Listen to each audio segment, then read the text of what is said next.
मेरो नाम नबिन ढोकाए, म सिङ्जा जिल्ला खुङ्ग। म चाहिँ आज केही मुक्तक तथा गजलहरू वाचन गर्न चाहन्छु। मेरो पहिलो गजल यस्तो रहेको छ। मेरो गजल यसरी सुरु हुन्छ। गजल चाहिँ अलि राजनीतिक क्षेत्रमा अलि व्यङ्ग्यात्मक रहेको छ। आदरणीय नेताज्यूका सम्बोधन अचम्म लाग्यो, आदरणीय नेताज्यूका सम्बोधन अचम्म लाग्यो, नेपाललाई स्विजरल्यान्ड बनाउँछु भनेपछि झन् अचम्म लाग्यो, नेपाललाई स्विजरल्यान्ड बनाउँछु भनेपछि झन् अचम्म लाग्यो।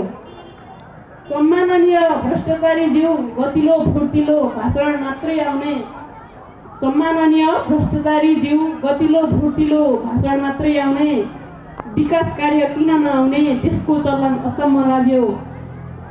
हामी जस्ता किसानहरूका राजस्व करले गर्दा यहाँ, हामीहरूका किसानहरूका राजस्व करले गर्दा यहाँ यिनका गगनचुम्बी घर बने देश नबन्ने चलन अचम्म लाग्यो। सिनको हल्लाउन नसक्नेले पनि देश हल्लाएर हुन्छ, सिनको हल्लाउन नसक्नेले पनि देश हल्लाएर हुन्छ। झुपडी तिम्रा महल बनाइदिन्छु यिनका प्रवचन अचम्म लाग्यो, झुपडी तिम्रा महल बनाइ